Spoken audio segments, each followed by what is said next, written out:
Section 19 और 20 को, ठीक है। सेक्शन 19 एंड 20 को मैं आपको एक चीज़ और एक्सप्लेन कर देता हूँ। ये कोई भी यूट्यूबर आपको नहीं बताएगा कि कितने टाइप के जो पर्सन होते हैं वो अपनी एडमिशन को उनका एडमिशन कोर्ट ऑफ लॉ में स्वीकृति की जाती है, मतलब एक्सेप्ट की जाती है। तो जो विद इन पार्टी होता है, जो 5 टाइप की पार्टी है, वो मैं अपने प्रीवियस वीडियो में बता चुका हूँ, वो 18 में है।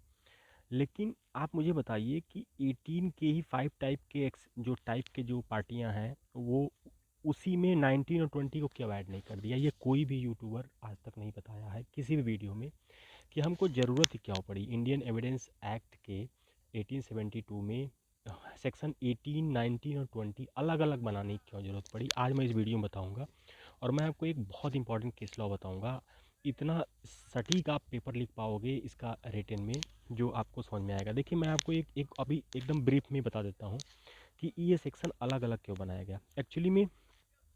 देखिए, एक पार्टी यदि दो पार्टियों के बीच में विवाद है, ठीक है, यदि दो पार्टियों के बीच में विवाद है, ठीक है, तो आर्टिकल 18 लागू होता है। अब इस पार्टी में कई लोग हो सकते हैं और बी पार्टी में भी कई लोग हो सकते हैं। वो उनके अगर ये पार्टी किसी को एजेंट घोषित करती है तो भी ये इसी साइड का होगा, प्लेंटिफ हो जाएगा। बी में कई लोग हैं, तो जो विद इन पार्टी जो लड़ाइयाँ होती हैं और उनका जो एडमिशन होता है वो 18 डील करता है। लेकिन 19 क्या होता है, मैं 19 बताऊंगा, 20, ठीक। तो 19 में क्या होता है, 19 का विवाद जैसे एप है, प्लेंटिफ है और रिस्पोंडेंट है, ठीक है। तो इसमें क्या होता है, एक तीसरे पर्सन का एंट्री हो जाती है। इस पर्सन का एक्सेप्टेंस, एडमिशन इन दोनों के खिलाफ या फेवर में जब जाएगा तो एक्सेप्टेंस माना जाएगा। कैसे, जैसे मैं बताता हूँ। मान लीजिए एक ए है, ठीक है, एक ए है, इसने सामान भिजवाया सी के जरिए, ठीक है। मान लीजिए ए ने सी का सामान, ठीक है, एक बी है ट्रांसपोर्टर, उसको दे दिया कि आप इस सामान सी को पहुंचा देना। बी ने क्या किया, उस सामान को खुआ दिया, ठीक है। तो जब बी ने खुआ दिया तो सी ने बी को सू कर दिया, ठीक है। तो ये तो प्लेंटिफ हो गया, ये रिस्पोंडेंट हो गया। अब ए का एक्सेप्टेंस ये साबित करेगा कि अ, हम्म तो ए का जो है, जैसे ए है, ठीक है, ए था, और बी था और सी था, ठीक है। ए ने सामान दिया ट्रांसपोर्ट वाले को कि आप बी के पास पहुंचा देना। सी ने क्या किया, सामान को खुआ दिया, ठीक है। तो बी ने इसके खिलाफ सू कर दिया। अब ए एक्सेप्ट करेगा, ठीक है, इसका एडमिशन यहाँ पे स्वीकृत किया जाएगा कोर्ट ऑफ लॉ में। तो मैं यही बता रहा था कि 18 और 19 में जब थर्ड पर्सन की एंट्री होती है, जो पार्टी तो नहीं रहता है, ठीक है, ना रिस्पोंडेंट होता है ना प्लेंटिफ होता है, लेकिन उसका एडमिशन इनसे कनेक्ट करने की कोशिश की जाती है कि इन दोनों के बीच में जो बात है, जो प्रॉब्लम है, ये इससे लिंक्ड है, ठीक है। तो 18 इसलिए 17 से, सॉरी 19 इसलिए 18 से अलग बनाया गया क्योंकि 18 में विद इन द प्लेंटिफ और रिस्पोंडेंट का झगड़ा होता है, और 19 में एक तीसरे की एंट्री होती है जिसका एक्सेप्टेंस जो है वैल्यू करता है, ठीक है। तो मैं अभी आपको बताता हूँ कैसे क्लियर से। हाँ, तो ये है आपका सेक्शन 19, ठीक है। ये है section 19, admission by person whose position must be proved as a against a party to a suit. वही वाली सिंपल सी बात है। देखिए, यहाँ पे एक लाइन एग्जैक्ट इसने लिखा हुआ है, ठीक। सेक्शन 90 ये यहाँ पे आप पढ़िएगा, ये हम बटुक लाल की किताब को रेफ़र कर रहे हैं। यहाँ पे स्टेटमेंट एग्जैक्ट बताया गया है।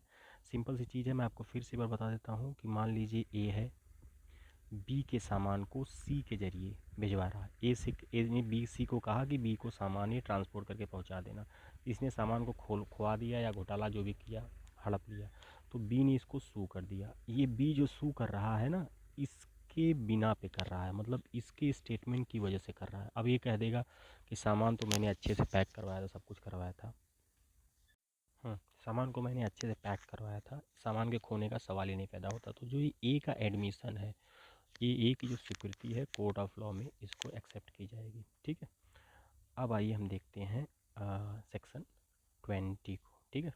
सेक्शन 20 बहुत सिंपल है। इसमें क्या है, इसमें भी एक थर्ड पार्टी की एंट्री होगी, लेकिन वो पार्टी को रिफ़र किया जाएगा। जैसे मान लीजिए ए है और बी है, ठीक है। ए ने कह दिया सी को कि अगर कोई बात है तो आप जाके सी से पूछ लो। तो ये ए का जो एक्सेप्टेंस है या सी का जो, अगर ए ने रिफ़र किया है सी को, तो सी का एडमिशन कोर्ट ऑफ लॉ में स्वीकार की जाएगी। इसलिए याद रखिएगा कि 920 को अलग इसलिए बनाया गया 19 से, क्योंकि इसमें इसको सिर्फ रिफ़र किया जा रहा है। इसकी इसमें कोई 19 में क्या था, वो सामान उसके ज़रिए पहुंचवा रहा था, उसकी इन्वॉल्वमेंट थी उसमें। लेकिन 20 में क्या है, इसकी कोई इन्वॉल्वमेंट नहीं है, सिर्फ इसमें रिफ़र किया जा रहा है। ठीक है, इसमें एक केस लॉ है, आप पढ़ लीजिएगा, मैं आपको बता देता हूँ, बहुत ही अच्छा केस लॉ है।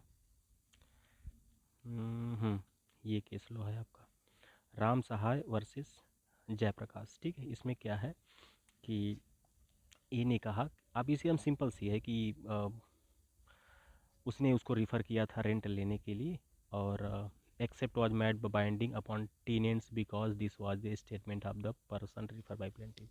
कि प्लेंटिफ ने कहा कि आप उसको उनसे जाके पूछ लीजिए, मैंने लेने के लिए, रेंट लेने के लिए कहा था। तो रिफ़र जो किया जा रहा है वो उसका एडमिशन कोर्ट ऑफ लॉ में एक्सेप्ट माना जाएगा। तो इसलिए आप देख सकते हैं कि किस तरह से 18, 19 और 20 ये अलग अलग सेक्शन इंडियन एविडेंस एक्ट 1972 में अलग अलग क्यों बनाया गया, इसका ये लॉजिक है।